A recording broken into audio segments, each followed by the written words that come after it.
dropping shit at the pilot. Niggas be broken, be sobbing, but still talking shit like they violent. Niggas is broke. So yesterday I made a video on Giannis after KD's comments about him having the potential of being the greatest of all time. Now the video got pretty good feedback, but I did say in the video that top 10 lists in general are one of the most, if not the most useless argument in sports. And I said I was gonna make a separate video on it, and this is that video. But before we get into this video, let's go ahead and shout out the sponsors of this video, SeatGeek. SeatGeek is an app that gets all the prices from all over the web and puts them into one app so you can find the best deals. And once you find the event you want to go to, it shows you all the great deals, which are marked with a green dot, the bad ones with red, and before you buy your seat, you can even check out what it looks like before you go. So go ahead and use code BSOS for $20 off your first order. So going back to the top 10 list, see, here's the thing. I'm gonna say it straight up and up front. There's just way too many variables to simply say one player is better than the other. While rings do indeed matter in the discussion of who the best players of all time are, they simply are not the end-all be-all. We all play to win championships, and like I said yesterday, for a player to be able to do this 2, 3, 4, as much as 11 times for a guy like Bill Russell and lead their team in the process is just insane.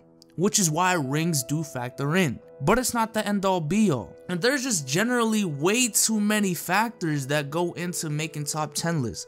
Like when they played, how they played, you know what I mean? Like who they played with, who they played against. I just feel like when we're talking about the greatest legends of the game, specifically when we compare them to each other, we're really just nitpicking their careers like it really changes how good they are as an individual player, acting like if circumstances were different, circumstances that some of them aren't even under their control, acting like their careers and their legacies wouldn't be drastically different, for better or for worse. Like, if you're a little confused at what I'm trying to get at, which I know some of you are, let me put it this way. This is the typical top 10 list that I see from a lot of people. Look, don't mind the order because I know some people are already flipping out about how this guy's better than that guy and how that guy's better than this guy. Just chill out for a quick sec. This is a typical top 10 list. Hell, let's expand it to 11 so we can get room for Hakeem. Okay, so if Michael Jordan is at 1 and Hakeem Olajuwon is at 11 and we got Tim Duncan at 5. Is the gap even that big between the top 10 to argue about? Like, if you think the gap really is that big, or it's, you know, big enough to argue if Hakeem's at 11 and MJ's at 1, I'd suggest watching my man Lowe's video on Hakeem, and it might change your mind. For once, let's not look at what they failed to do, let's look at what they actually did. Hakeem is a man who won Defensive Player of the Year, regular season MVP, and Finals MVP in the same damn year, averaging 29 points, 11 rebounds, 4 assists, 2 steals, 4 blocks on 52% shooting from the field in the playoffs, cooking Karl Malone, Charles Barkley, and Patrick Ewing along the way. At 3, we have Magic Johnson, a 3-time MVP, a 5-time champion, a guy who won Finals MVP his rookie year, subbing in for another guy in this top 10 list that we have at 2 in Kareem in a closeout game, scoring 42 points, 15 rebounds, 7 assists, 2 steals on 61% from the field. A guy who, along with Larry Bird, literally saved the NBA from the dark 70s where games were being pre-recorded. This is the guy we have at 3. What advantage does Jordan really have on Magic? Most people would say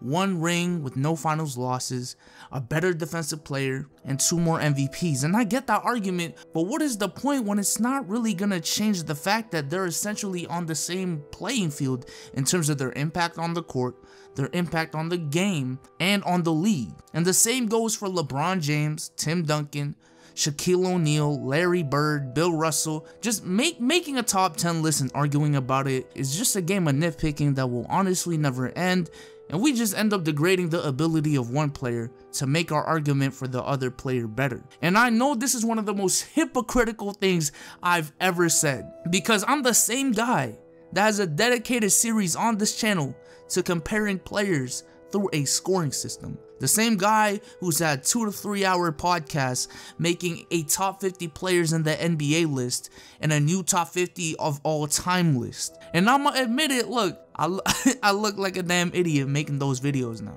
Now, am I telling people, am I telling myself to stop making top 10 lists? Not really. I wouldn't say stop making them. Like I said, if a friend asks you, or someone asks you to make a top 10 list all the time, 99.9% of the time, you will give them an answer instead of hitting them with a no comment. It doesn't matter. And let's be real, they're just plain out fun to make and debate about. All I'm saying is they don't really matter that much as people make it out to be.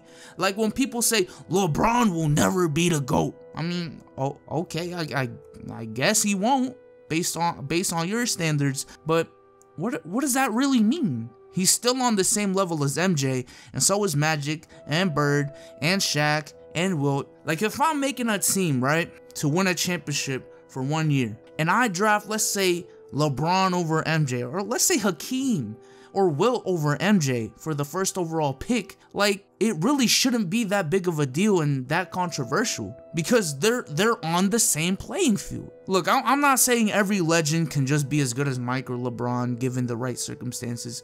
Like, there's a clear difference between Kobe and Ray Allen. I just think it would be better if we'd worry about something more like tiers from now on, instead of if a player is top 10 or if they're better than this guy or that guy. Because I think most of the guys in the top 10 and 11 are on the same level. But I think the guys from like 12 to 27 are about the same level as each other, and so on and so forth. And speaking of tier lists, I'm gonna be posting mine on Twitter tomorrow, so go ahead and follow me on Twitter for that. But if you want to win a copy of NBA 2K18, a shirt from my website, and a $50 NBA store gift card on the way, go ahead and check out the Gleam link in the description. If y'all didn't know, my #1 goal right now is to hit 100K subscribers by New Year's, and I'll be giving away these 3 items, so go ahead and do that.